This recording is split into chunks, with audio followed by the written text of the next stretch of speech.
Disclaimer. The views and opinions expressed in Radio DMG may or may not be the views and opinions of the DMG Ice family of sites. All music used in this podcast is the property of whoever made it, and no copyright infringement is intended. God bless this albatross, and hold on tight for the awesome you are about to receive. It's good to be the king.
And welcome to this edition of Radio DMG. I am your host, Philip Wesley, and today, for the sake of brevity, we're going to have a two-part extended show. I'll be kicking off two interviews. This is the second of the often delayed, four-part probably, coverage of Anime Land Wasabi 2011. Before we get into it, though, I'm going to talk about a few schedule changes. Life and Puzzle will now be only on Friday, starting on April 1st. After the Anime Land Wasabi coverage is done, we will have some retro shows and recorded audio up for you, some music-related shows, and a few multi-part shows leading up into our Acon, E3, and so forth coverage. For those wondering, yes, I did pick up a 3DS, and yes, I will talk about it in detail later. For now, please enjoy these interviews. The first interview up is an interview with Preston Cowley, and then an interview with Stephen Warky the Chocobo Nunez. Please consult the timestamps and show notes for more details. Thank you for listening, and don't forget to bookmark us. You can also add our parent site, DMG Ice, to Twitter, Facebook, Flickr, and YouTube by following those neat buttons on the site. Also, dig us, Reddit us, like us, and love us, and enjoy these interviews.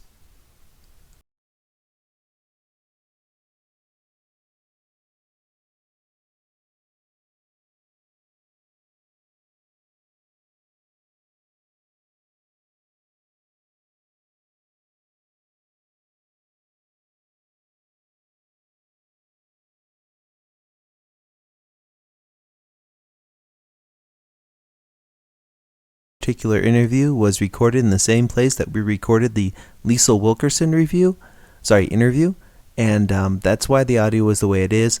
The second interview that we have here on this show was recorded in a completely different location, so the audio quality is much improved in that one. Sorry about that, but just put on some headphones and deal with it. It's cool. Hello, you're listening to Radio DMG. I'm Philip Wesley, and we're here with Preston Cowley. And what is it you do in the industry, Preston Cowley? I've voice acted for an audiobook called Prophecy of the Flame. That's about it. That's about it so far? So far. So I'm just starting off. Just starting off. So what made you think about going into voice acting? Something I've always wanted to do ever since I was old enough to watch cartoons, which is pretty young. And my roommate and friend, Warky the Chocobo, actually got me into it. He was the one that set up the audiobook for Prophecy of the Flame, and he invited me to audition, and so I did so. I played the voice of Marathon the Old Wizard and several other voices, and that's how I got my start. Have you, so what did you do before that? I've been a student. I've been going to Brigham Young University I'm studying computer graphics, animation, and hopefully I'll get a job in the industry there to supplement my voice acting income, if I ever make an income, which I'm hoping I do. How are you today? Oh, we're good. We're good for right now. We're okay for right now. We're going to we'll probably order something a little bit later. We just close at 1. I just want Close at 1? Yeah. Oh, okay, no or problem. Or you can order at the bar if you want. Okay. All right. We'll just cut that. Sure. No problem with that. Oh no, that's so weird. No, they were busy yesterday. But yeah, we could probably just leave that in. It's flavor, I guess, right? Yeah. But yeah, so why Brigham University? Brigham Young University? Brigham Young University, yes.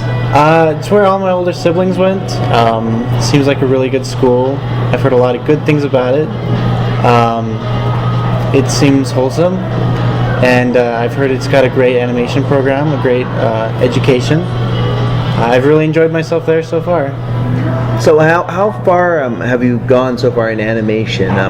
Like with animation, what would you say your skill level is currently? How many years have you put into it yet? A couple. I've been doing computer programming largely, and I've been working with graphics like OpenGL. I've helped BYU with some of their short animations, which are actually 3D films. So there's one called Crossing, which I did lighting and rendering for. And I've been helping out on the technical side of things there as well. A lot of odd jobs here and there, and a lot of expertise I've gained. So, what was it like working with what was it again? BYU? Yeah, BYU. Brigham Young University with their animation. And where can we see those online? They have great shorts, and the people there are all really talented. It's been really quite an honor working with them. It's been amazing. It's been really fun. Very busy. A lot of work. I've been working on these projects mostly outside of school. They don't actually account for my degree, so it's been a lot of extra hours put in. But it's been wonderful. I've absolutely loved it. The short animations you can find online.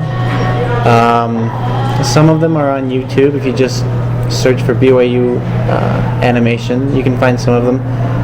Some of them haven't been released publicly yet because they're still entering them into film festivals, and so they can't actually do that until they've completed that process. So I'll get back to you with like an exact address to look them up. Yeah, we'll also look for them on YouTube too while we're doing the show notes and stuff and see if we can find them. Yeah. But yeah, so let's see. How many? This is just a bit of a standard question. So, have you been to any anime conventions before Anime Wasabi? I've been to a few, probably about 5. So I'm fairly new at this. This is the first anime convention I've ever been a guest at. So it's a totally new experience seeing it from the other side.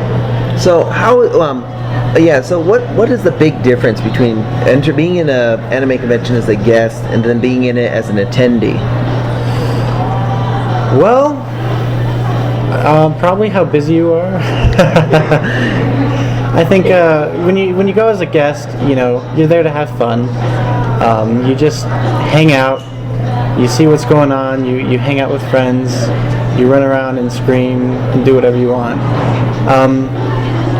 When you come here as a guest, you can do whatever you want too, but there's a lot of panels to prepare for, and you still have a lot of fun. You have tons of fun. You get to meet all the other guests. You get to hang out with them. I guess it's just more administrative that way because you have to prepare panels and make sure everything's running smoothly. But either way, it's a ton of fun. I've absolutely loved being here at Anime Wasabi, and I'm very happy that I was invited as a guest. So, what was your first anime convention that you went to? Let me think. It must have been Anime Vegas. Anime Vegas. Yeah. So how was that? It was amazing. There was a lot more people than I expected. It was a lot denser than I expected it to be. The hotel was actually kind of crowded, especially in the dealer's room. It felt like I was in Japan, trying to walk through the crowds of people, and it was just fun seeing the guests, seeing the panels. Just the atmosphere is like nowhere else. So so what's the best experience you've had so far at a convention, since you've been to about 5 plus this one or so? The best experience? Yeah, so far. Which one was the best? No. What's your best con story on that? Like, what was the best experience you had at a convention? Good question.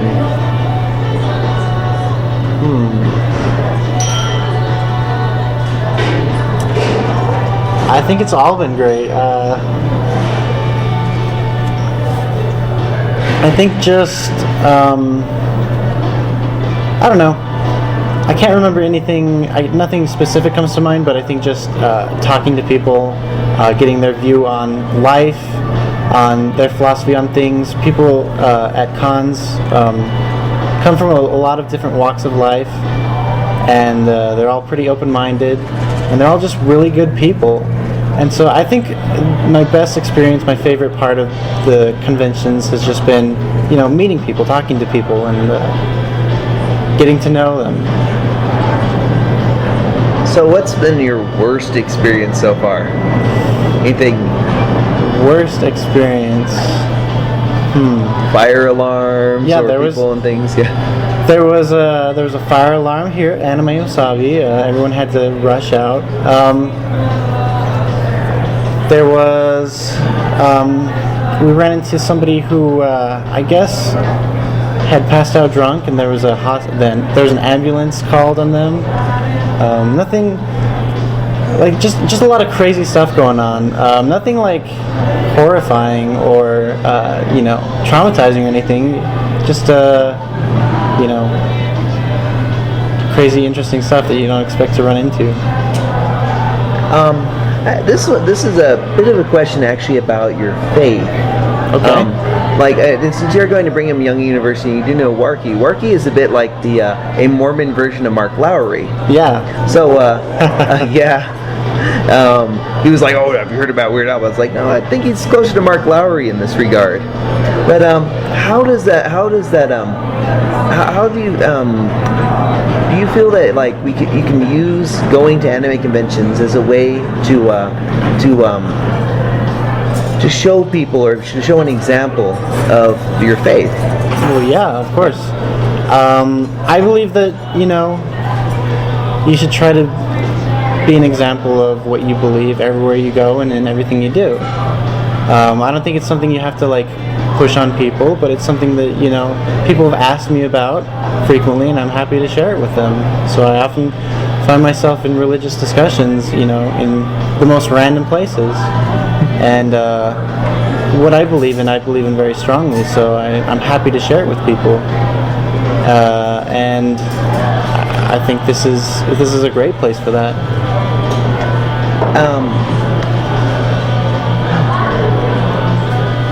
Sorry, I need. It's like I should have made more notes, but No worries. It's okay. We're all kind of a little bit tired here. It's the last day of the convention or so. I'm definitely tired.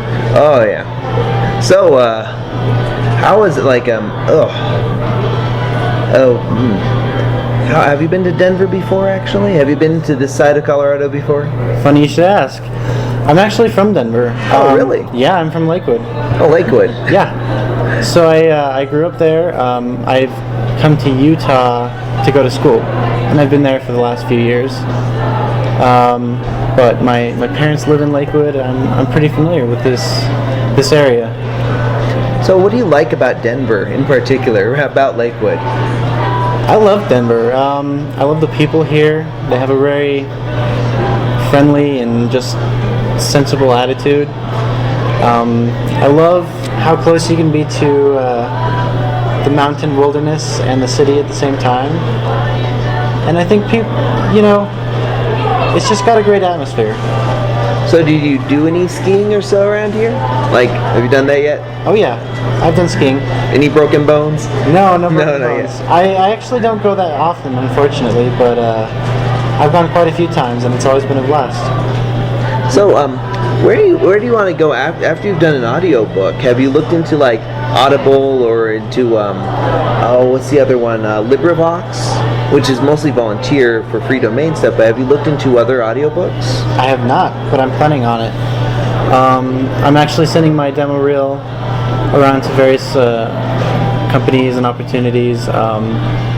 There may or may not be an opportunity for me at the Sci-Fi channel. I don't think I can go into specifics, but yeah, don't worry about specifics. Okay, but there's a lot of opportunities. It's just a matter of getting your foot in the door and getting the opportunities to noticing them and getting them to notice you. Since you've already cut a demo reel, what type of what would you suggest for somebody who is trying to put in a demo reel to go into audiobooks or into radio or into voice acting? Well, you want it to be you want to put your best work in it. You want it to be short and punchy, so about like 30 seconds to a minute, because the people who are listening to it are going to get bored pretty fast. And the other thing is, you want to just go extreme, like go crazy. Put forth your best foot and go over the top, because when you're working with a director, it's a lot easier for them to tell you to tone it down than for them to tell you that you have to like bring it up and overact. So if you really show off your versatility, your wide range of voices, then that's always to your advantage. Oh, I noticed also like we were listening to some of the material that Warky had there. Has he tried to make you sing yet? Not much. Not much? Maybe he's got plans for it. Oh. So where do you see yourself in about 5 years? Like with the voice acting or the animation, which do you think will be more lucrative? See, that's the great question. I have no idea. I could see myself in a lot of different places in 5 years. I guess I'll find out soon, because I've got a lot of opportunities coming up that, depending on which ones pan out, it's kind of gonna decide my future. So I'm kind of at a fulcrum point right now. So I'm a little nervous and excited, but as far as which would be more lucrative, well, voice acting is definitely the highest pay per hour of almost any job there is, but it's really hit or miss. There's opportunities and then there's droughts. So I'm hoping to get a job in the animation industry or the video game industry or computer graphics, so they can have a stable income and mitigate that. Yeah. So what was it like running your first panel? It was intimidating beforehand, but once it started, it was really easy. I mean, the con-goers are all great people. They're all really excited to be here. They're friendly and they're happy to participate. So it was great. It was a lot of fun. So what would you suggest, like somebody like if they're setting up their own panel or something? Because we've been to a couple of the panels here, and there's people who have done that the first time, but then we went to one where the person didn't have a working projector and spent most of it complaining about not having a working projector. Oh, no. And then we went to one which was really dynamic and punchy with on animation. It was one of the other voice actors that's here. And then we went to another one like Miss Wilkerson and Lisa Wilkerson, and that was very dynamic too. And like, how much preparation do you feel needs to be put into a panel? As much as you can. I guess it just depends. You want to have good material. so that people who are going there have spent their time well. You want to have something there to present to them so that they really learn something or they really get something out of it. And like the projector idea, like technical difficulties happen, so you want to prepare for that too. You want to be able to move on without it. I think panels, they're just a lot of fun, and if you have something that people really want to learn about and you know enough about it and really know what you're talking about, then it'll go great. Aside from your panels, have you done much public speaking? Like Not a ton. Not a ton? Actually, this is the start of it. The start of it? So, I was actually, even though I've always wanted to go into voice acting, I was actually quite surprised to find myself getting into it, because I've never really seen myself fulfilling this dream of mine. So this has been wonderful. This has been great. I'm really happy to be here. So, any tips for public speaking? Because like a lot of people who will listen to this are a lot of anime fans. I've noticed that aside from how some of them are outgoing here at conventions, a lot of them are very shy in real life. Yeah, in like in normal social situations that aren't out of the confines of conventions. Any tips on breaking out of being shy? Good. For our That's a good thought. There's a lot of things you could do. I think one of the most important things to remember is that the worst that can happen is that you don't get listened to. You really got to have faith in your audience that they want to listen to you, that they're there for you, and you just got to practice. You got to practice a lot. Talk to people, talk to strangers, talk to everybody. And just get your ideas out there. Talk about the things that are important to you. If you have a passion, if you have an interest, just present it and practice. Have you been on mission yet? I have. Yeah. Oh, where to? A mission for my church, the Church of Jesus Christ of Latter-day Saints. You're talking about? Yeah. Yeah. I went to California. Santa Rosa area, so right where the tsunamis are coming. Oh, yeah. So how was that? It was great. It was amazing. There's so many good people out there.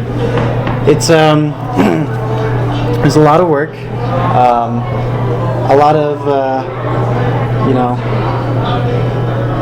walking, a lot of walking around, talking to random strangers. It was, for me, honestly, it was really intimidating. As a child, I was very shy, and so this was a big deal for me, getting out of my shell, talking to people who I didn't know about things I believed in, and even though I believed in them strongly, it was hard. It was very hard at first, and the thing I found that helped me the most was just practice. And just having faith in people, listening to them, getting their points of view, and then, presenting your own without being defensive or, anything else like that. So the 3 Ps, practice, persistence, and prayer? Yeah. Would you suggest that as a way of getting other people who are very shy of getting out of that shell? Just practice talking about things, tell people about stuff. Even like if some people for the amount of people that won't be interested, there will always be people who are interested. Exactly. And that's the whole idea, is that you can't hold your idea of success out there on a shoestring. You have to accept the fact that sometimes people are going to shut you out, not listen to you, ignore you, whatever it is. But you have to understand that people out there are listening. People who you talk to are listening, even sometimes when it doesn't seem like it. I've talked to people who I thought were ignoring me, and then found out years later that it had changed their life. And so kind of a delayed effect. You don't always realize what's going on. You can't make too many assumptions. Oh, of course. So, would you be back for anime? Would you like to do Anime Wasabi again for 2012? Yeah. Or any of the other conventions in the area, like Non-DesCon, or those have you looked into being on any of those? I would love to go to any of those. I would love to be a guest or to come and just be a con goer. I think this is a great opportunity and a fun experience. Since your first voice acting gig has been on an audiobook, which audiobooks would you have loved to have worked on that you didn't get the chance, of course, to? What are your favorite books? Well, there's only about 1 million. Stuff that I'm sure they recorded millions, decades ago, but I would have loved to do Lord of the Rings. There's all kinds of books, anywhere from Brian Jacques to Stormfront, Dune. I would love to be on anything. Just it is a bit there is a lot of stuff material out there. So what would you say would be your favorite book? My favorite book. As far as fiction goes, I'd have to say it's Dune by Frank Herbert. It's a really older story, written probably in the 70s or 80s, if I'm not wrong. But it's got a lot of really unique ideas. It's a science fiction that doesn't really read like a science fiction. It's very political, and it's got a lot of religious undertones in it. It's really fun. So anything else you'd like to suggest for our audience to read aside from Dune? Go to your library and find something you like. I've always liked. I think I mentioned Brian Jacques. They're kind of for young adults, but I still enjoy them. There's comic books like Inverloch. It's not very well known and it's not widely published, but if you can find one, it's a great story. There's drawing a blank here. Spellsinger. It's another older novel. It's fantasy, and it's a fun one. Yeah. Since we are at an anime convention, I have to ask: have you seen much anime or animation, and what are your favorites? Like, what did you start out with? What's your favorites? I probably haven't seen as much animation as most of the people here, actually, but I do love anime. Well, it's kind of a hit or miss. Either I love it or I hate it. But I love Full Metal Alchemist, Sergeant Frog. There's I think it's actually a children's show. It's not well known, called Kaiketsu Zorori. I've seen pieces of Trigon, Fruits Basket, and those were great. There's so many out there. I can't even remember what I've seen, but most of them are great.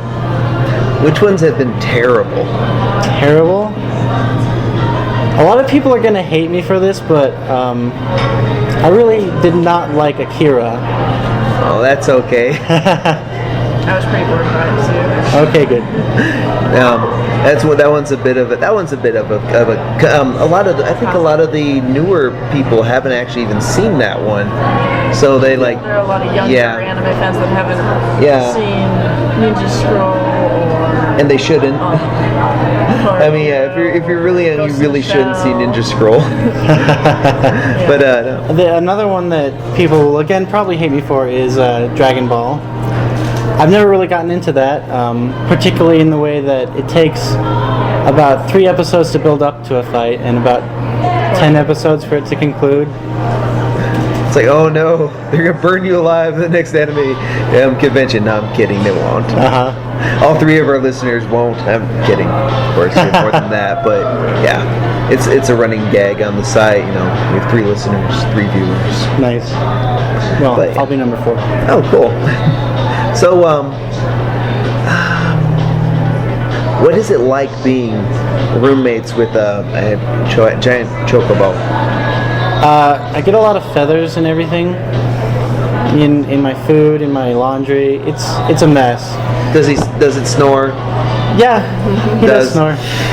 Yep. Snores like a chocobo. It's been a lot of fun.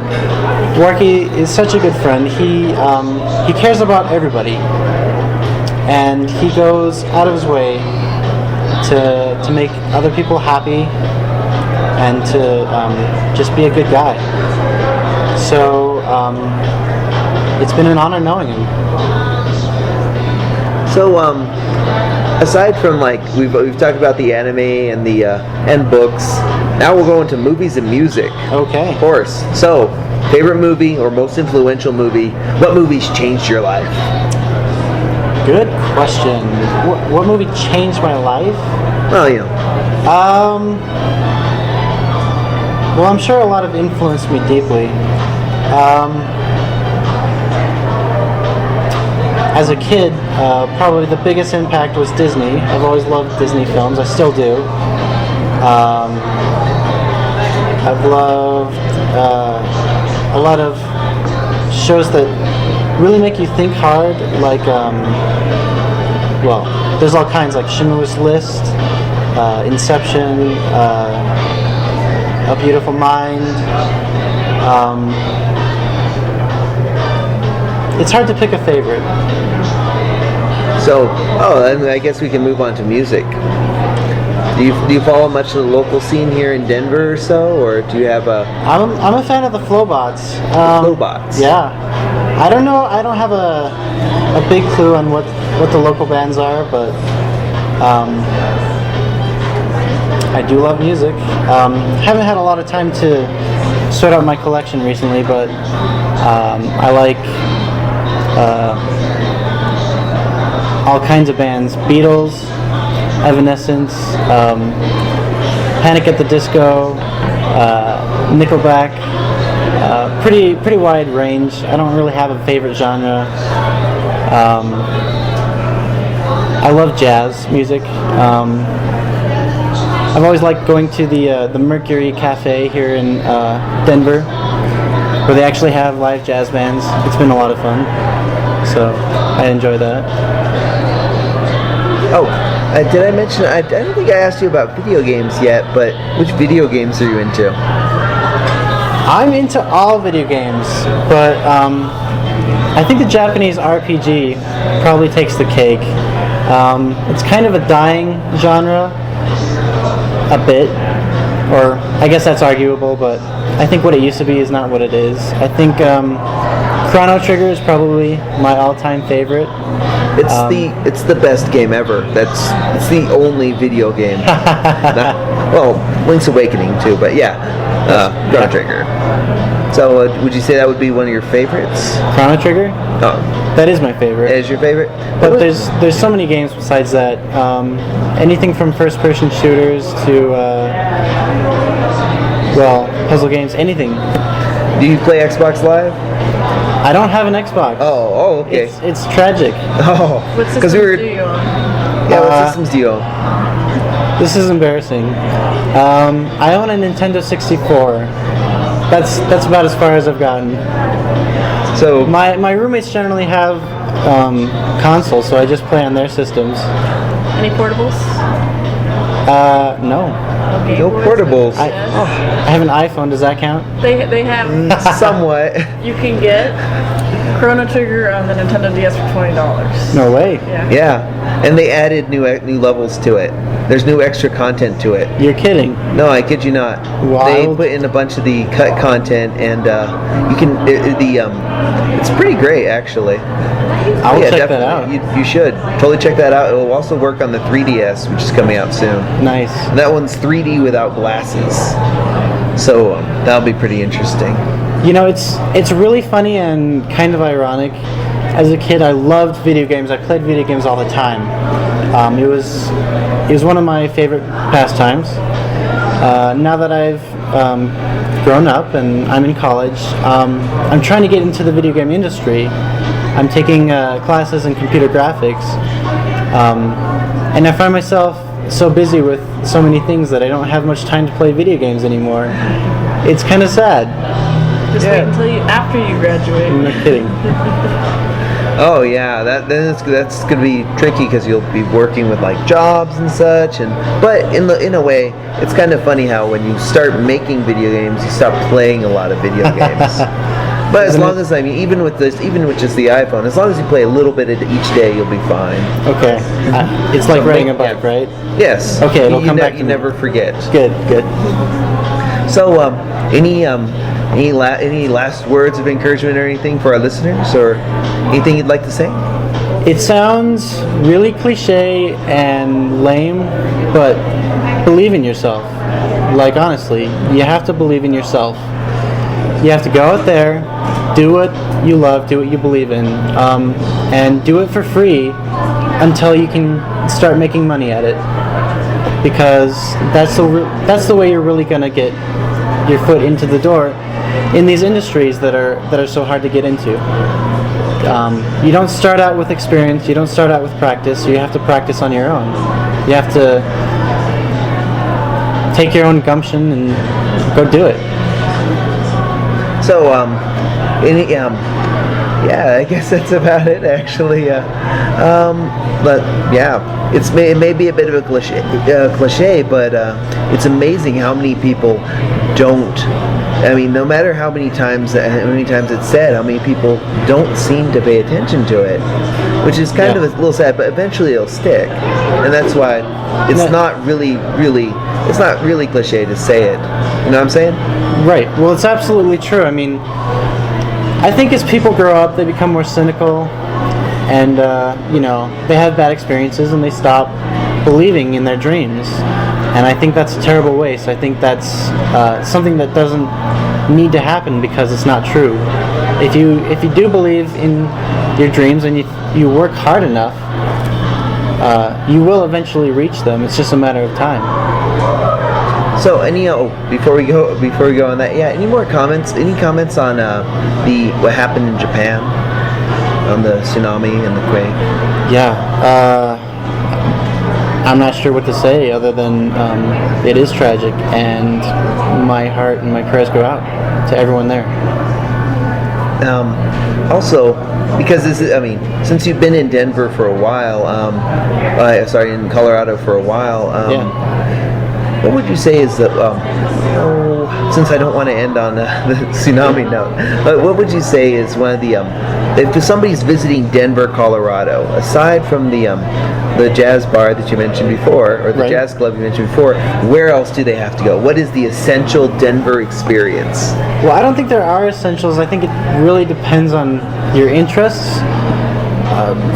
That makes a huge difference, but I think some of the biggest things are like Six Flags here, the humongous aquarium that's right next door. You have to go up into the mountains. I know a lot of people aren't very outdoorsy and don't like camping, but if you have any interest in that at all, you need to go up into the Rockies and just spend a day or two in the wilderness and just, commune with nature a little bit. Okay. Well, we're gonna go ahead and wrap this one up here. That's okay. But yeah, this is Philip Wesley from Radio DMG, and I'm here with Preston Cowley. And this has been a interview with Radio.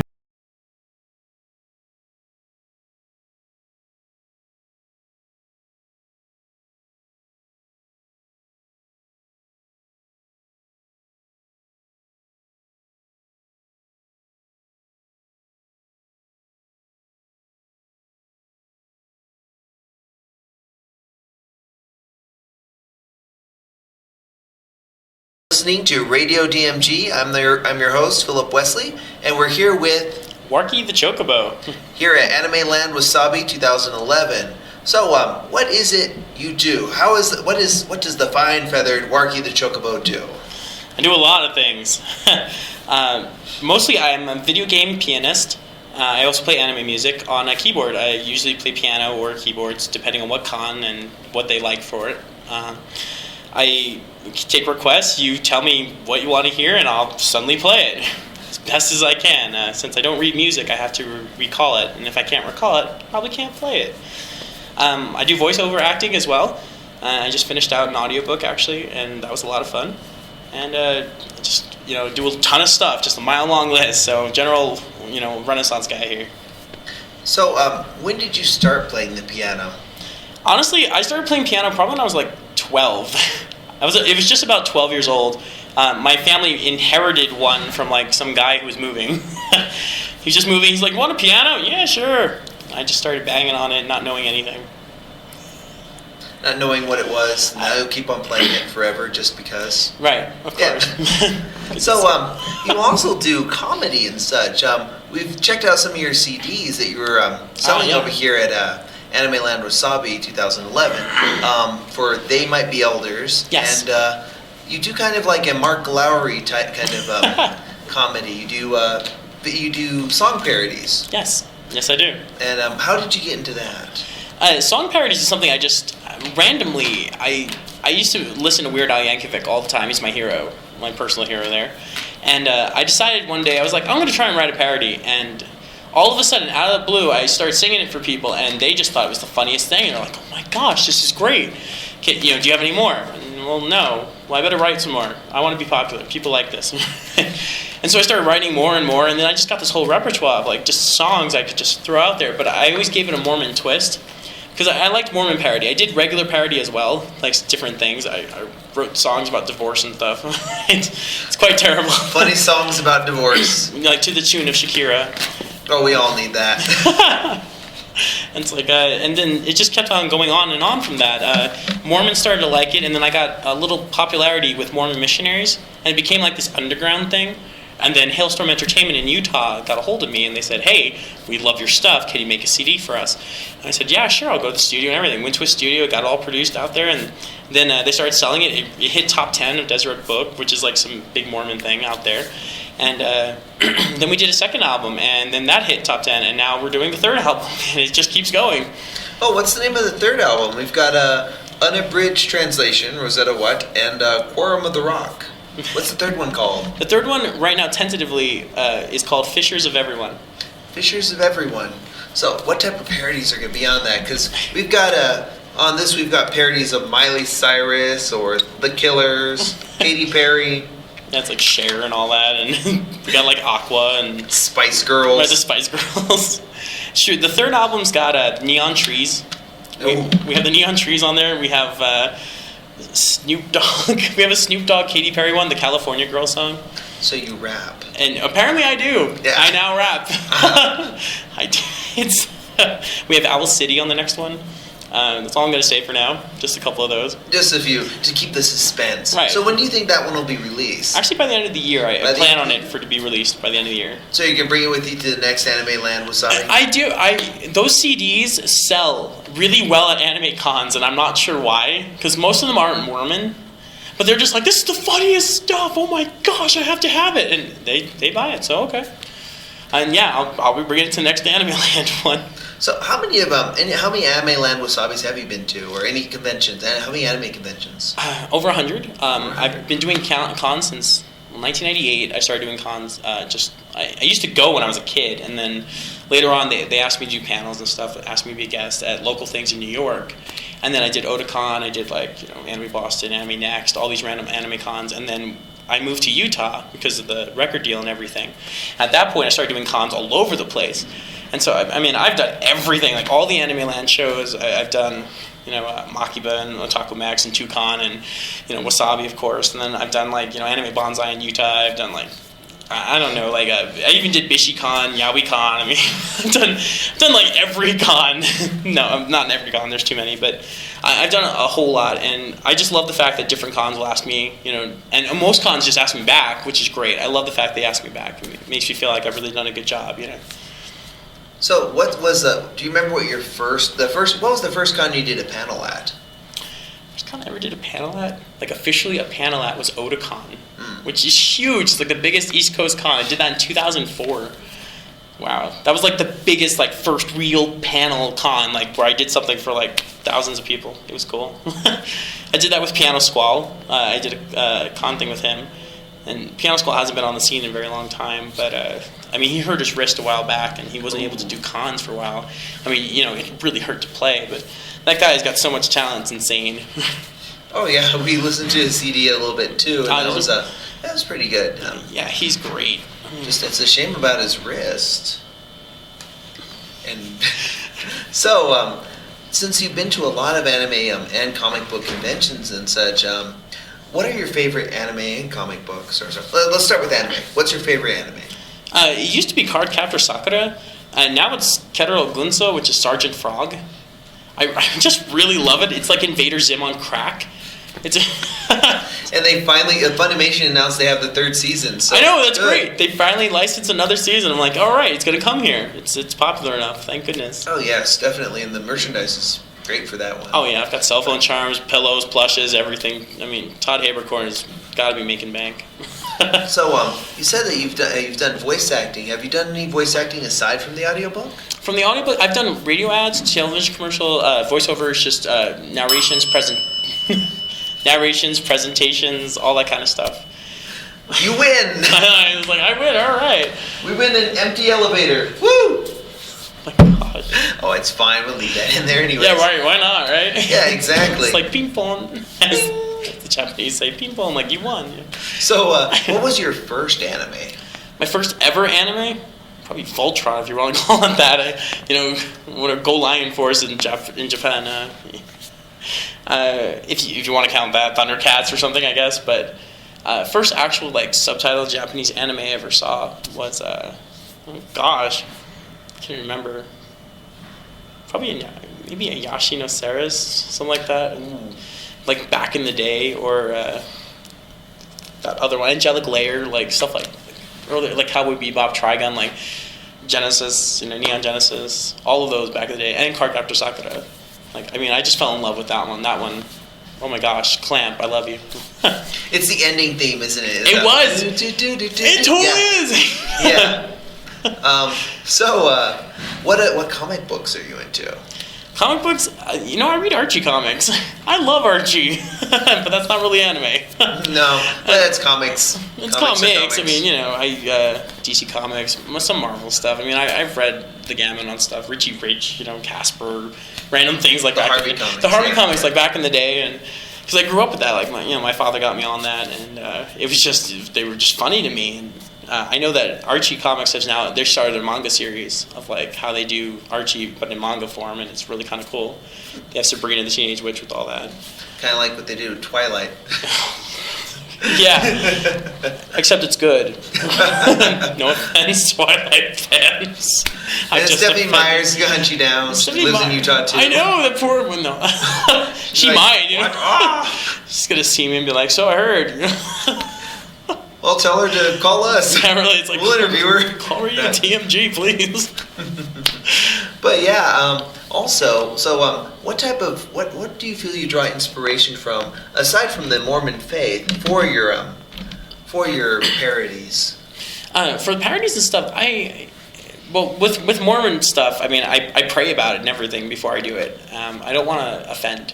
Because I'm not making fun, I'm poking fun. Like, I'm poking fun at Mormon culture, I'm poking fun at just the scriptures and stuff. Like in my next album, I'm poking fun at Noah's Ark. I mean, things where you go, are you really going to get offended about creatures, But when it comes to, like, inspiration for other things, like soundtracks or video games or music and stuff that I've composed for, inspiration just comes by... I'm usually just quiet. Like, it's very quiet all of a sudden. Like, I'm a very loud person normally, but then I really need to think about something. I'm just very quiet, and I think about how I'm feeling for the day, and the way I'm feeling will dictate how I'm going to compose the next song, or what type of song it's going to be, whether it's going to be sad, happy, or whatever.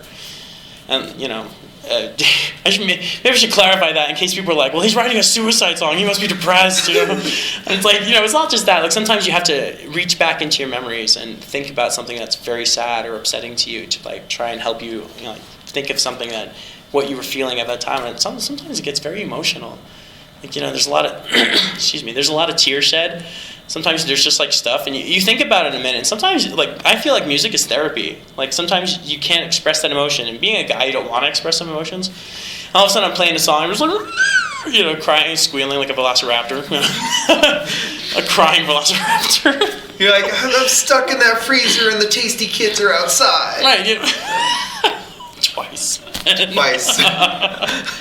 But stuff like that, like you draw upon personal experience. I think that's the best way, because it says write what you know, and I figure, well, if you're going to write, same with music, write what you know. So being a velociraptor trapped in the freezer, waiting for the tasty kids outside. At least I can open doors. Yes. That's always a good thing. Except for the kids. Yeah, poor kids. Poor kids, yeah. It doesn't matter, they've been heard from again. Well, that Isla Nublar is not exactly the most scenic vacation spot. Not really. They exactly say that, Hawaii but really, there's a lot of tourists. Oh yeah, oddly enough, strange. So, what do you think of the Anime Land Wasabi so far in terms of this convention? What do you think of it so far? I think it's amazing. I think it's really cool that you've got NDK, which happens in like September, and then you've got Anime Land Wasabi, which happens like around Denver area, like right here in the surrounding city. This year we're in Aurora. Saudi Aurora. Right. I just kind of growl and you got the name. Ow. So we're in Aurora, Colorado this time, and the turnout's amazing. The people here are so like passionate about like cosplaying and like just making friends and being friendly with each other. I mean, I know that like the dealer's table, we left it out and like all night, and everyone could have stolen like everything from it. No one touched it. They're just like, oh no. The one thing I did notice was somebody like put something behind the table because it slipped out from underneath. I was like, my gosh, they're so honest here. I was really happy about that. But I mean, this con has been a blast. We've had just amazing voice actors and actresses. We've had incredible gaming rooms. I mean, incredible stuff, like plasma screens and flat screens and projectors. And I mean, they've got everything at this con. And it's like they have the AMV rooms that are running. And the nice thing about this con is that they have the 24/7 bit. Like 24-hour program. Like, it's going to keep going, people. You don't want to stop, we're not going to stop. I think that's really cool, because a lot of cons, they shut down at a certain time, and that's it, there's nothing, and then the kids are just kind of left there like, oh well. Then they get into trouble. Right. They do here anyways, but yeah, they get into trouble, but it's worse when you don't have anything. So we've learned, the staff here has really just learned, they just know, keep it going, no one ever complains.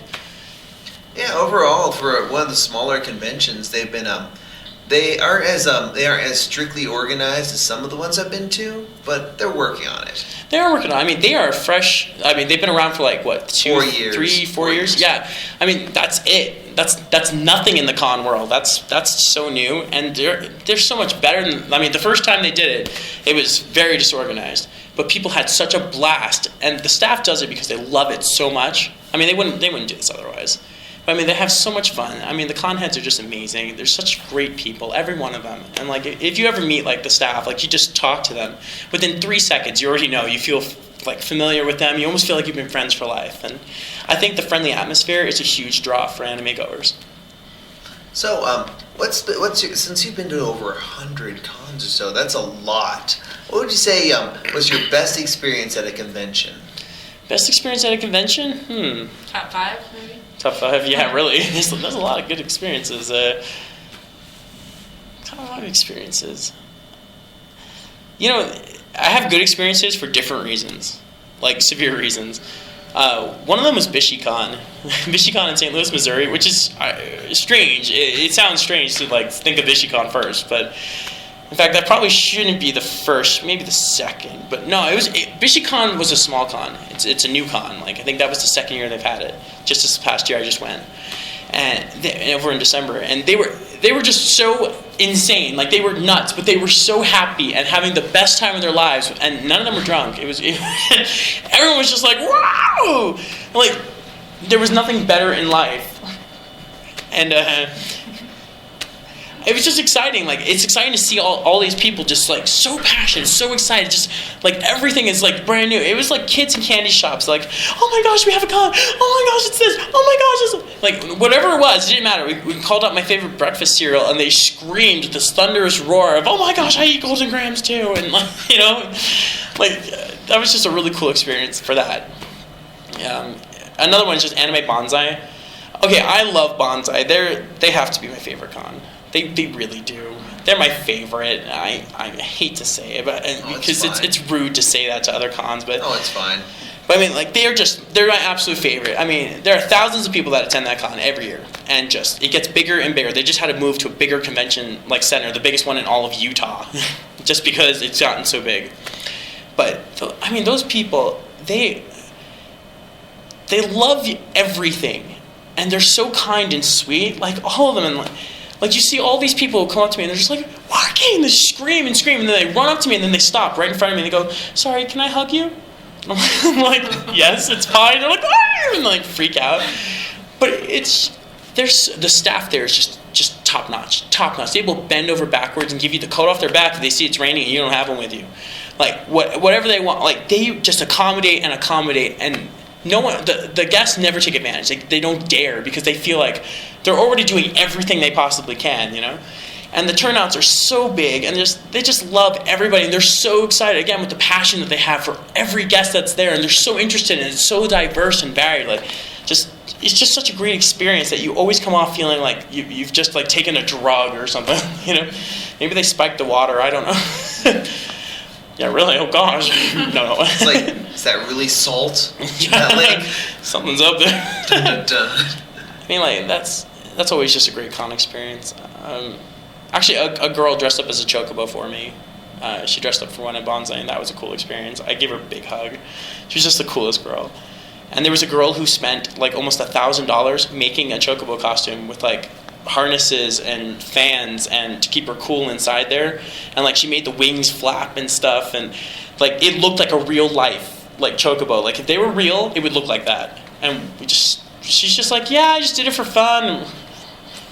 Do you see the dedication on people? You go, wow, that's amazing. And she was just amazing. Like it's just such good experiences at Bonsai. Oh my gosh. Not to say like other cons don't give me good experiences. Just Bonsai. It's a whole nother ball game when it comes to Bonsai. They're just totally different about it.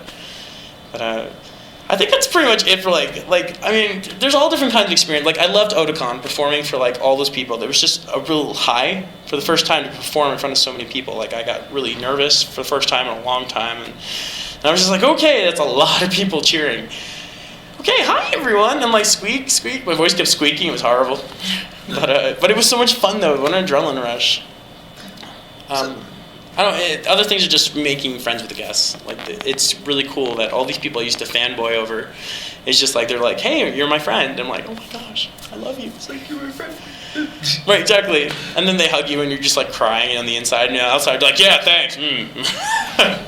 Again, the Velociraptor. Yeah. So, what has been your worst experiences at a convention? I will not mention the convention name for fear. Don't mention it, that's fine. But it had to be the worst experience of my life. I felt like I was like, I don't know, like whatever you call a Harijan, a pariah. Yeah. Like I felt like I was the outcast of this convention. And like they didn't even know I was coming. They forgot I was even a guest. They didn't help me with anything. They were like, I guess I can give you a hotel room. I'm like we had all this worked out in the contract, and they were just like, no, I don't think so. That doesn't sound right. And they were just like pinching pennies left and right. And at the end of the thing, I mean, I broke even, but oh my gosh, I will never do that convention again. It was the worst experience of my life. You're just waiting for them to take out the stones. Like seriously, it was so bad, and they would make comments about what an awful person I am because I'm not really a true guest, and like things like that. It was horrible. I mean, absolutely horrible. So yeah, I will not mention that convention by name, but I've never been back since. So we looked through how many conventions. Oh, this one has been to this just one of these. No, you see only one of them. You're like, oh, there it is. One of these 20s. Like it's got to be. The other ones just disappeared after that? Because that happens sometimes with That does happen. anime conventions. This is very true. That does happen.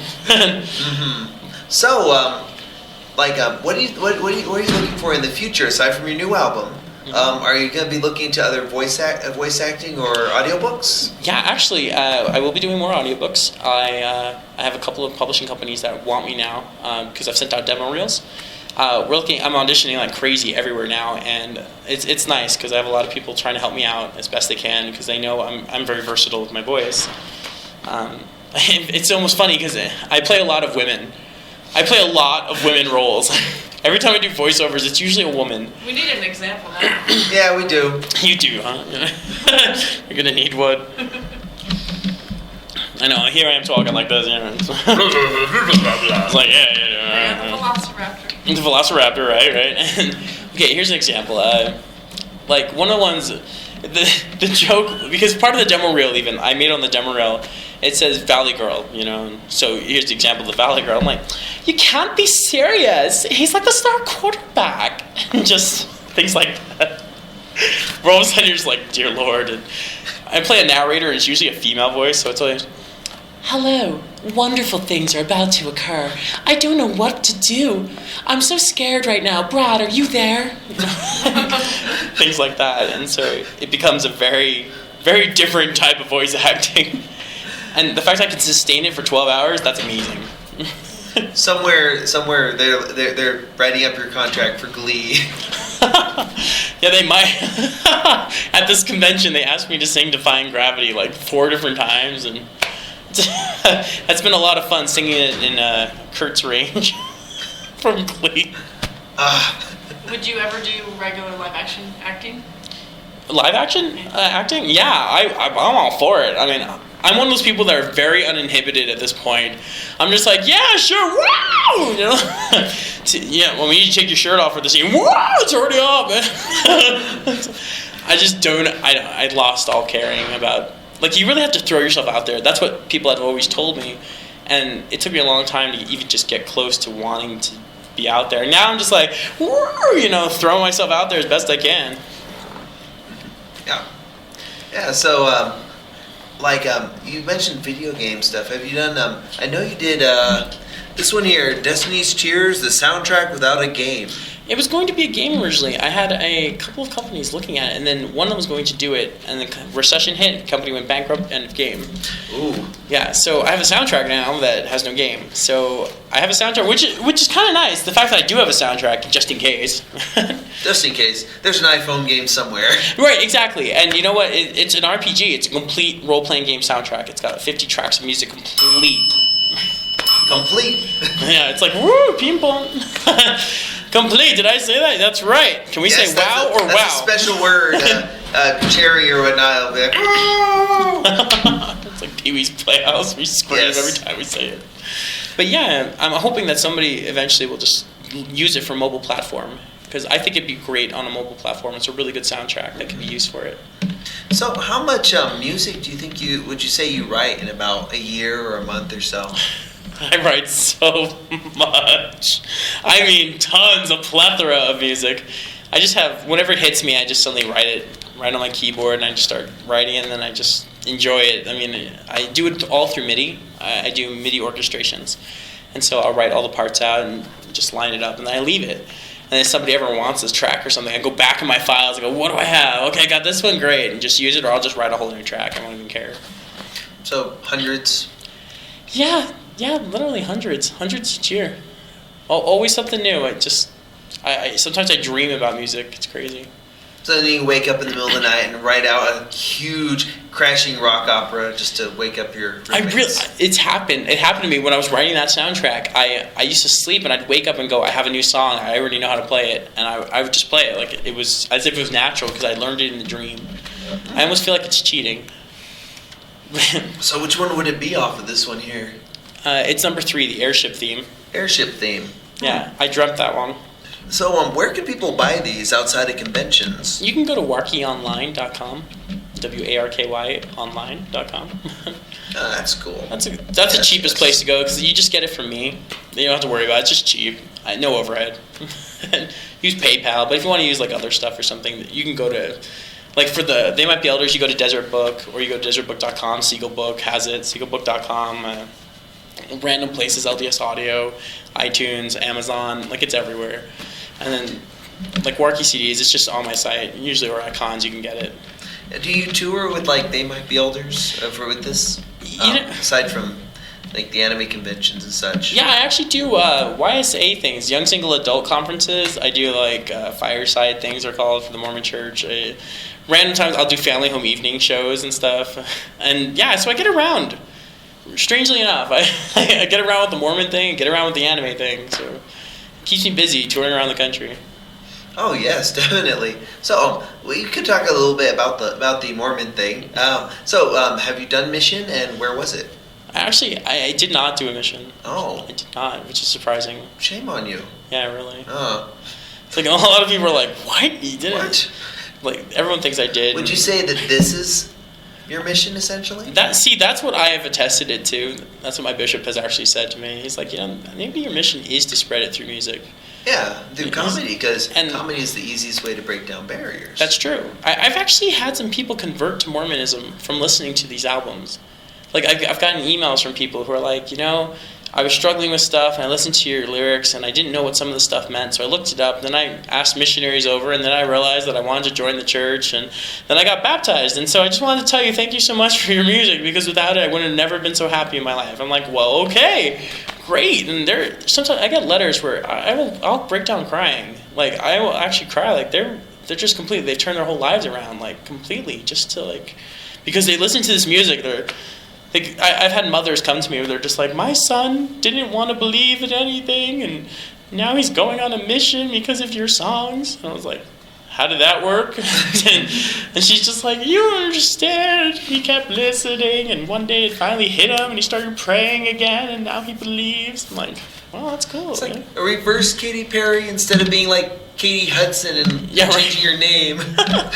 It's like a difference. Right, I mean, I'm just happy I'm making a difference in this world, honestly. I mean, I'm not looking to convert people. I'm just looking to, like, have fun with this as well as just be something that's uplifting.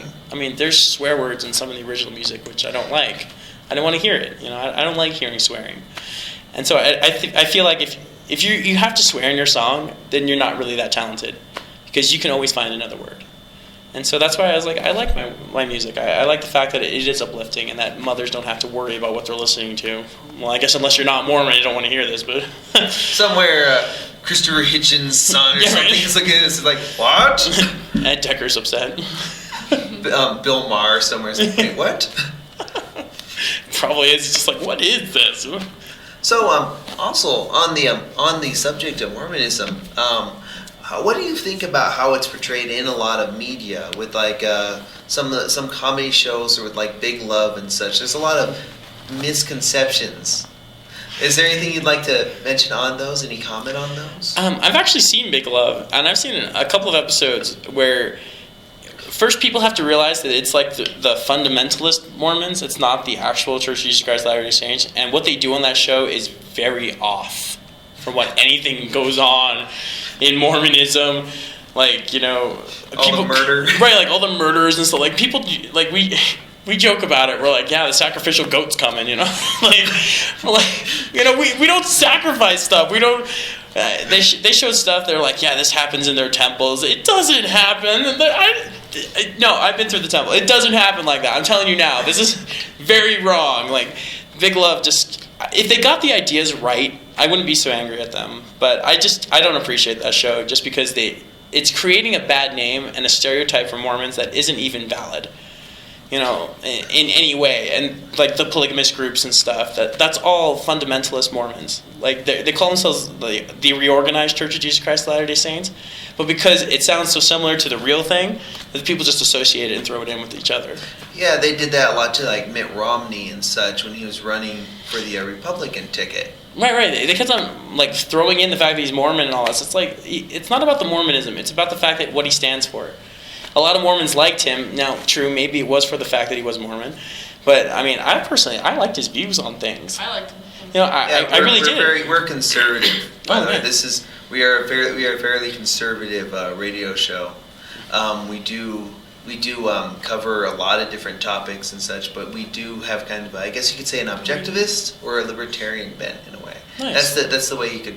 That's what you could put us as. We're conservative, so it's Cool for me. no problem. I'm a liberal conservative. Liberal conservative. So libertarian. Right, there you go, libertarian. Yeah. Back to the basics. Yeah, pretty much. Personal freedom, etc., within confines of right. law. There you go. Sounds good. Yeah, of course. So there's a lot of different musical inspirations in here. What would you say is your favorite kind of music to make or to listen to? And to listen to would be 2 questions. Okay, favorite music to listen to, period, is me. No. That's so conceited. No, really, it's me. And then I listen to Weird Al Yankovic. I listen to They Might Be Giants. Ironically, where I got that name from. And they know about it too. They know about They Might Be Elders, and people have told them many times about it. There's some Mormon guy that's doing that. They know me. We talked. They haven't shown up in bottles and stuff. No. Yeah, right. No, not yet. Not that I know of. They're right there. They're downstairs right now. Yeah, the 2 Johns are there. They're just like, yeah. But it's funny. They Might Be Giants. I don't know. I listen to a lot of Eurobeat lately. My friend got me on Eurobeat. He bought me a lot of dancing. Yeah, stuff like that. I mean, he got me on Domino or Domino, as they say in Japan. And a lot of Japanese. Since I do the para thing, the Japanese dancing, I just listen to a lot of Eurobeat, which has got a fun backbeat, very dancey, and which I think is better. I've listened to Cher, I don't mean to say that as a I gotta listen to Cher. It's I've listened to one of her songs. I really like one of her songs, and that's just Believe. Believe. That's why I did the parody of it. And the rest of it's just varied. It's basically, I guess, top 40 or something. A lot of top 40 stuff. And I listen to Carpenters, old school. Bananarama? I don't know. What was the other question? I kind of. Oh, the other one is what type of music do you prefer to make the most? What do you like making the most? For parody wise? Yeah. Parody wise, I love. I really just like the more dancey songs. I like the more fun songs and songs that are in my range. I was kind of trying to go a little more mainstream on things with the second album, with the unabridged translation, because I did a lot of girls on that. I parodied a lot of girls on that. You're this went PG. I just Cher, Katy Perry, Britney Spears, all that stuff. Still going PG. No. Did you know I Kissed a Girl? Originally, there are jokes about saying I kissed a squirrel and all that. In fact, on the 3rd album, we're going to have Lady Gaga. Forgot about that. Originally, we did Bad Bromance. Then we canned that song. It was funny, but we canned it because there was a better version of something else, which I will not mention yet. But Lady Gaga, it's coming. It's funny. Oh, we're looking forward to it. So, are you going to come into your next convention in an egg? Just hatch out of that with feathers everywhere. The PG-13 story is simply that Warky came from a Final Fantasy Online. I played number 11, and I couldn't get any screen name I wanted. Everything was taken, and I was really angry about that. Well, I guess frustrated, whatever. And finally I just said, you know what, I like Chocobos. Chocobo will be my name. No, it's taken. I should have figured. Choco, no, taken. Poco, taken. All these names, just constantly. I was like, you know what, they say Wark. I am Warky. Oh, good, it's not taken. Okay, fine. There. And then I get in, they're like, Warky, are you a Chocobo? I was like, I'm a human. And they're like, no, you're a Chocobo. Do you say Wark? And I go, yes, I Wark. Wark, Wark. This is how it started.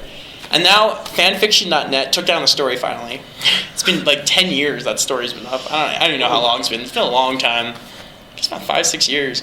There's a fanfiction story where my mother was a my mother was a Chocobo. My father was a Beastmaster. This is probably it gets really bad. Apparently, I hatched from that, and I'm a human who can understand the Chocobo language, and we leave it as such. Dark Lord stole my dad, killed him or something. I don't know. I can't remember the story. I never read it. Kentucky Fried Chicken stole your mom. For convention, no joke. We went to KFC, and I was just sitting there laughing. In fact, I was there with Samantha Inoue Hart. She plays the voice of the Chocobo in Final Fantasy Unlimited, the anime series. And so I talked with her, and we went to KFC together. And we just had a blast because she is so much fun. She's like the sweetest person ever. And while we're there, we're like, can we get a bucket? Like, just a bucket.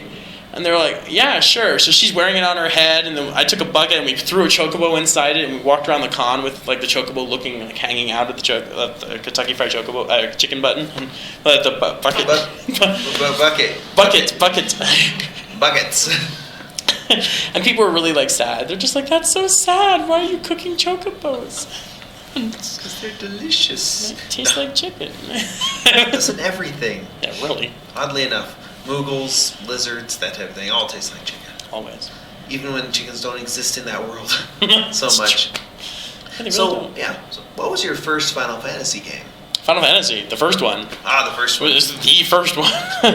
Like 1990. What was your favorite Final Fantasy game? You know, that is so hard to pick. It's got to be X2. No, I'm kidding. There's no way. So shame on you, Square Enix. And I blame Squaresoft for that one. Not even Enix. No, Enix makes Dragon Quest. These are slimes. Right. You know, ever since the merger. No, but Final Fantasy VI holds a special place in my heart because that broke through so many barriers in role-playing. Like, just the animation, the 3D effects, the songs, the soundtrack. For the first time ever, the soundtrack was, like, the biggest thing. Because it was, like, more sound than, like, a Broadway musical. And it was 3 CDs, and, like, it was so expensive, but people bought it like crazy because it was just amazing. Like, we had a good soundtrack. Nobuo Uematsu, kudos. I love you. Yeah, the acceptable answers were 4 or 6, so you pass. It's like, thank goodness. It's like, 7, we'll take 7. No. Okay. Didn't like 7? Yeah, I hated 7. I think 7 was convoluted. It didn't make sense. You killed off a main character who happened to be my strongest at that moment. Oh. I was like, oh, good, she just learned her final limit break? That's weird. She's only like level 15. Should have realized something was coming. No, I did not. Worse than 8? And then it was, I liked 8 for certain elements. Not the draw system. Drawing was cool, but magic was useless, so it didn't matter. But, like, the storyline, like, that was cool to me. 8's storyline was cool, but there's a lot of elements about 8 I didn't like. But, like, just the whole fighting system just could have been redone. But, 8 had a nice storyline for me. I liked the idea of Squall Renoa, and I just fell in love with Renoa. I really did. But 9 made me bawl. I actually cried at 9. Velociraptor tears. Yeah, she. I don't think she's finished 9, so you can't tell why. Oh gosh. Okay, I won't tell you why, but if you play the game and you finish it, like as my brother said, he's like, you're not a man unless you cried. That happens with like other things too, like certain anime. Yeah, certain anime.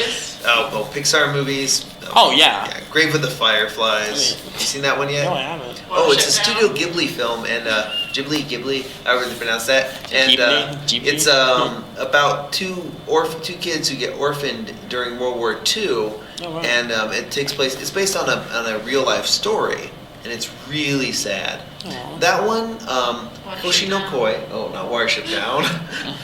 Now, Hoshinokoi, which is Voices of a Distant Star, and let's see, there's a couple other ones, like Saikano is supposed to be really sad. You're allowed to cry. I did see Saikano, yeah. Episode 9? That was so horrifying. Episode 9? Yeah. Yeah. Right, you better not spoil it. But oh my gosh, if you guys see Saikano, see episode 9, and if you don't cry, I'm sorry. You have no soul. You have no soul. You have none.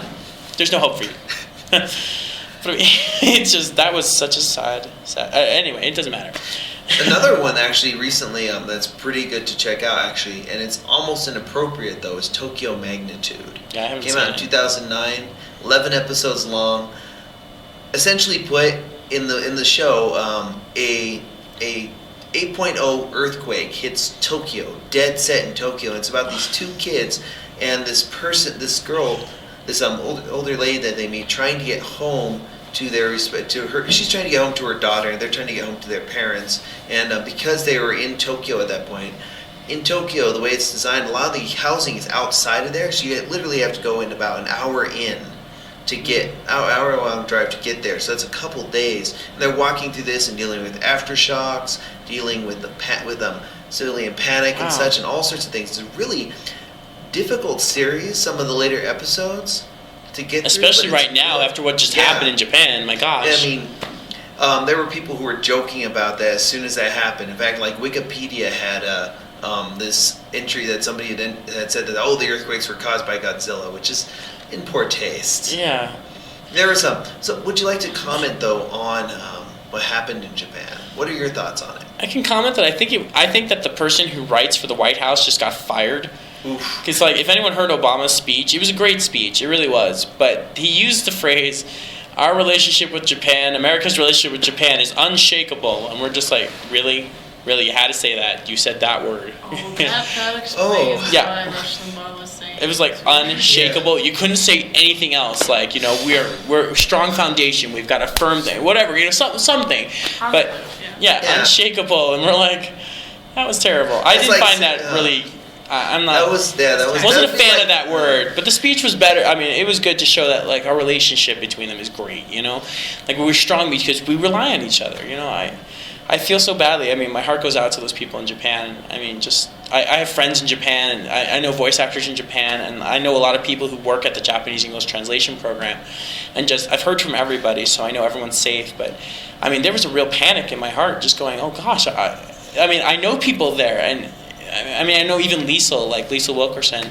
She's one of the guests at Anime Land Wasabi, and she's just a personal friend of mine, and we were talking about how the impact of this is so great that we don't even realize the repercussions yet, let alone the fact that there's so many family members, people that she knows there, and I just felt so badly, Yeah, the death toll is actually up to 10,000. Oh my gosh. Right now, estimated 10,000. So it is pretty bad, but they are working on getting stuff back up there and such. Yeah, that's unshakable is the wrong word for that. It's like saying we have a revolutionary relationship with Britain. Yeah, you would never say that. I mean, also in Japan, if you think about the death toll and it's the 7th largest earthquake ever, just ever in the world, the history of the world, I think that their death toll is pretty minimal. Severely minimal. I think they did a wonderful job trying to evacuate everyone as fast and as soon as possible. If that hit someplace, building codes. If that happened in say Africa or India, we would be looking at. It'd be devastation everywhere. There wouldn't be people would not survive. There wouldn't be enough word. Just depending on where you were, and I mean. I think honestly, they came out shining from this experience, just for lives saved because of how fast the evacuations and how great Japan's system is. I mean, they just immediately hurry up, nigete, get out of here, run, hurry up, hayaku, go get, tsunami is coming, this is bad, hurry up, and luckily it hit also up by Sendai, so it's not like it wasn't like Tokyo, but it's still the shocks and everything, the aftershock right after it, that was magnitude 6 point something. Mm-hmm. Couldn't believe it. But I think incredible. That government just knew how to handle it. The building codes. A lot of the buildings are still there. Things are ripped off and stuff, but most of it can just be repaired. And incredible. I think that country seriously, they did a fantastic job at emergency situations. So, on a lighter note, right. What do you like? What do you like so far the best about Anime Land Wasabi 2011? What's your favorite part of this con so far? Because it's almost over. So. I know, it is almost over. I'm kind of feel sad about that. I think that one of the funnest things was Liesl playing Tekken against people, playing herself, playing Nina Williams. I think she's doing that right now. She's doing that right now, in fact, yes. Mm-hmm. And just people have been talking about what a great time they're having, just the camaraderie, the fun. I mean, just the best thing about Anime Land is just that there's no bad thing about Anime Land. You just have fun. You could be yourself. And everybody can love you for being yourself. I think that's just really great. That's why you come to con. You don't feel like an outcast. You don't feel like you're different. You realize that, you're unique, but at the same time, you share similar interests with everyone else, and you feel like you're a family. It's nice. I like that the best about Anime Land Wasabi is just that you feel like a family when you come here. Yeah, one thing about anime conventions that I've noticed that a lot of people outside of anime conventions are very, very shy. Do you have anything you could any words of encouragement or tips for helping people break out of their egg when they're not in no pun intended convention? Yeah, no pun intended. Ways to come out of your shell. I honestly have just learned over the years, just be who you are. Be yourself. Because if people aren't going to like you for you, then they're not worth your time. They're not. I mean, you don't have to agree on everything, and you don't have to agree with everybody. But you don't have to just stand in a corner and just be alone. I mean, you have something to contribute just as much as everyone else. Don't be afraid to just let it out and say, hey, I'm a person of worth here. I was like, if people really just understand that they're worth something, I think that self-esteem will go up. People will start to realize, hey, they are fun, or hey, this is great, we like you. And I think they'd be surprised how much people really will like them for their interests. Yeah, because a issue that's been talked about recently a lot, actually, is bullying or cyberbullying, or how people tend to pick on people on the internet. What would you suggest for people who are victims of cyberbullying or that's happening to them? Because that happens a lot. We take pictures of people and stuff, and we get a lot of views for those, and I go through and I will delete negative comments about a person's photo or so from that. Or inappropriate. Inappropriate. So because there are people, there's an ice machine. Yeah, there are people who will do that. What would you suggest people do to deal with that, to cope with that? I've been a victim of that. I have YouTube videos of my Mormon stuff, the They Might Be Elders, and there's a video of me dancing up there, and I am not a small person. And this is by no means. But if you see me on the video, I'm up there, I'm dancing, I'm shaking my hips, and I just went out on there. But I didn't even think that there would be anybody just making fun of me. And sure enough, there's all these comments all the time, people making fun of me and all this stuff. But then at the same time, I sat there, actually, I talked to my mom, I was like, Mom, people are making fun of me. They're really really severely, it was just bad. I mean, there were some comments got removed by YouTube just because, they were so awful. And I read every one. I did read all the comments, and I delete stuff that's really offensive because it shouldn't be up there anyway. But some of the stuff I just leave in there because it's not going to matter. I realize, you know what? They're not doing it. I'm up there, and let's see you do it, Let's see you get up there and shake your hips like me. I was like, I may be big, but I can still cut a rug, right? Do people say that still? I can still dance. Look, ma, no hands, jazz hands, But I mean, with all the cyberbullying and stuff, people are bullied. You just gotta, a lot of it you gotta ignore.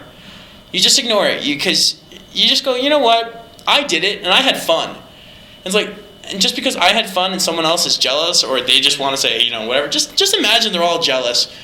And if you're gonna get offended, seriously, a person told me this a long time ago. They said, treat offense like poison, just never take any. And I like that. I thought that was cool. And that's my motto for it, is that I'm not going to get offended by this. If you want to make fun of me, go ahead, make fun of me. I was and later I found out that the controversies that started accruing got me more popular. So sometimes it's a great thing, It's the whole, what was that guy from? Publicity is bad publicity. Well, also that one guy that was on American Idol. The Huang or Hang or something, yeah. It's sometimes just going out there and doing that, even if you're not that good at it, it can help. Yeah. Yeah, it's and luckily for you, you are talented at the piano and stuff too. Thank goodness. That game the other day actually. Have you done anything with it with that particular gaming company before? No, I haven't. They really liked me. They were very glad that I was able to set the music for their video game, and we're now talking and negotiating things. That's all I could say about that. Oh, okay. No problem. But it was a lot of fun. That gaming company is amazing. They've done a lot of cool stuff with it, and just a lot of cool titles that they have under their belt. So it's going to be a really great experience and opportunity just to work with them. So I'm so psyched about it. So aside from video gaming stuff you can't talk about, I know. The album stuff you can't really talk about, and possible audiobooks that you can't really talk about. It's true. There's so much stuff you can't talk about in this world because of non-disclosure agreements. Oh yeah, those NDAs. Are always fun. I've signed so many now. It's just I can talk about this and I can leak this, but I can't tell you this. You're so this thing. I was you'd be surprised. There's some stuff from some one of our earlier interviews where we're gonna have to go through and edit it, because of that. And if you're for our listeners, we're still not going to tell you what it was. But yeah, we just because we don't like to get sued. No, we don't.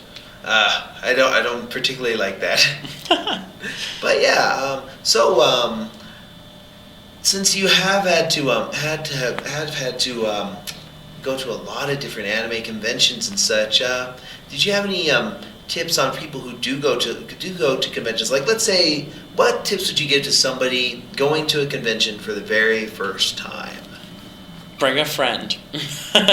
You're gonna want to bring a friend, because otherwise, if you're alone and you just happen to walk in, you're really gonna be overwhelmed, and possibly you may not know anything that's happening, and it's really overwhelming. It's scary. It can be scary. I mean, you see people, you're like, oh my gosh, it's a Pokemon. What the, Furries. Yeah, furries. I mean, you see furries and stuff, and furries are really misunderstood, I think, also, just randomly there. But if you see a furry or something, I mean, they just want to hug everybody in the world.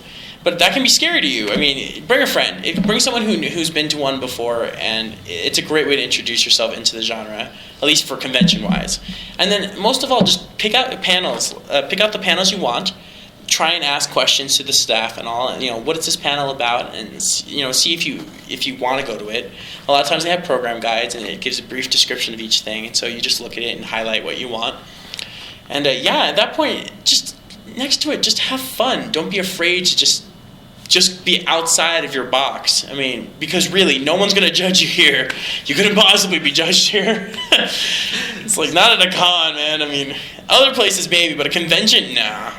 Just follow the rules, and especially follow the rules. Because if you don't follow the rules, if you're coming to a con to break the rules, don't go. It's not worth it. It really is not, because there's still legal stuff. You're still going to be. It's just the same as normal society. So. It just happens to take place in a hotel or on an aircraft carrier. Right, exactly. That's all. But if you follow the rules and you try to be outside of yourself and you go with a friend, you will have a wonderful time. You'll have a blast. So, since a lot of people will have to travel out to cons, would you suggest people start with a local convention first, or with you don't want to jump into like A-Con or Autocon or something, but would you suggest they start with local conventions first? Yeah, definitely. Start with a local one. I mean, see if you even like it. In fact, a lot of people are so afraid to test it that if you're that afraid, go one day. They have one-day passes. Usually at cons, almost always, there's a one-day pass. You just go for the day.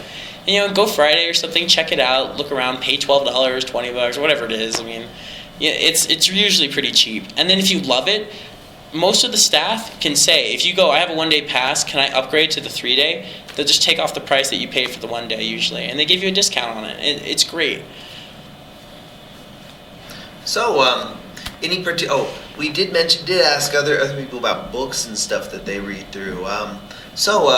Any books you would suggest for people to check out, or comic books? We mentioned the comic books earlier, but I mean like normal books. Normal books? Normal books, yes. Normal books. Normal books. Gosh. Lots of words. I'm trying to think. Some of the books I've been reading lately, I can't remember who. I'm reading a book right now called The Thief of Time, and I don't even know who wrote it yet. I think is that part of the Wheel of Time series? No, it's totally different. Wheel of Time, that one's Robert Jordan. I feel sad that he's dead. I'm sad about that. He writes good books. It's like, I really did enjoy that, but the guy who took over for him, I haven't read the book yet, but I heard it finishes out well, or it's going to keep going or something apparently. Kind of like how there's that latest, not the fourth or so, but like the new last Hitchhiker's Guide to the Galaxy thing. Oh, right. I haven't actually sat down to read yet myself. But what type of books do you prefer? Do you like to read? I actually like reading Star Trek novels. When I really want to just sit down, have some fun, I'll read that. My book reading is so limited. I only read now when I'm on the plane. And a lot of times now it's just download to Kindle. I buy it from Amazon or something and just get it on Kindle. Because ebooks are now, I swear, the wave of the future. It's really just starting to become that way. So, I take out my iPod and just start reading on my Kindle. Because they have the Kindle app, so I just read it on there. If you're too cheap to buy a real Kindle like I am. So, aside from let's see, we've done those. We've talked about a lot of the other items. Is there anything else this last thing is an open message to all 3 or 4 of our listeners. So, what would you like to tell our listeners to know? Final impressions. We want them to know? Yes, like this is your speech. This is your. All right. This is your My 4 score soliloquy. and 7 years. This is my epistle. It's to be biblical and all. The Epistle of Warkey. Right, there you go. The Gospel of Warkey. Yeah, my discourses of Warkey. Just basically, I know it sounds so cliche. I hate that. Oh my gosh. But it's true. It's so true. It took me 15 years to get They Might Be Elders off the ground and actually published and everything. 15 years. So if you're passionate about something, if you have a real love for something out there that you want to do, keep at it. Just keep at it. Don't stop. Don't stop believing. Don't stop believing. And follow your dreams. Because every dream that you have, as long as it's not insane, even then it might be, it might work out anyway, You never know what can happen or who you might meet or who you might talk to. A lot of times, it was only because I happened to stumble upon someone or I just happened to be at the right place, or I submitted something once, they turned me down, I submitted it again, suddenly they loved it. It was just the right time, or wrong time and the right place. Just keep at it. Don't stop because, if you do, you lose something that you were passionate about. You lose something that you loved. And then there's always that regret. Always stick with it. Even if you, change... later in life, you get married, you have kids, you do your thing, but you always want to do something else. You always want to be a writer. Find time to spend personal me time, and even if it's just an hour a week, eventually those hours add up, and then eventually things happen. Believe me, I've seen in my own life so many times now that opportunities just keep coming, and you don't even realize it. Sometimes you're just like, oh wow, you're oblivious, and then wait, you do what? Great, and then it just works out. And since it's worked out for me, even though it took 15 years. It still worked out, and I have no regret with it. I have nothing but happiness in my heart for it. So please, follow through. Keep going. Yeah, and I ended my epistle. Yes. Thus spaketh Warkey the Chocobo. Thus saith the Wark. Yes, thus saith the Wark. Thank you for doing this interview. No worries. This has been Philip Wesley with RadioDMG.com, assisted by Sarah Tomasi of RadioDMG.com. And I'm talking to Warkey, the Chocobo, of the website. I'm sorry. No problem. What, my website? Or yeah, sure. No, your website. No, there you go. Warkey the Chocobo of, TheyMightBeElders.com, WarkeyOnline.com, and Facebook me. Facebook.com/Warkey. It's pretty easy. It's spelled W-A-R-K-Y. Capital W. Right, always. Always. And we're Radio DMG with a capital R. And this is Philip Wesley with a capital P and a capital W in there. And you're listening to Radio DMG. And that's our show for tonight. I did record some radio drops, but you will hear those in other shows. There's a reason I recorded those, because we're going to have split features and stuff in other shows. But for now, thank you for listening. I hope you enjoyed it. And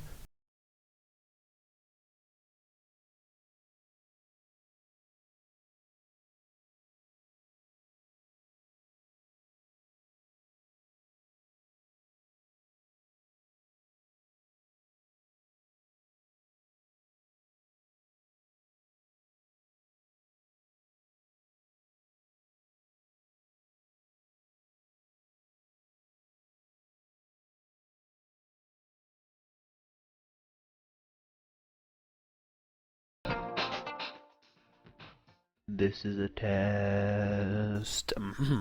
Morning, Maya.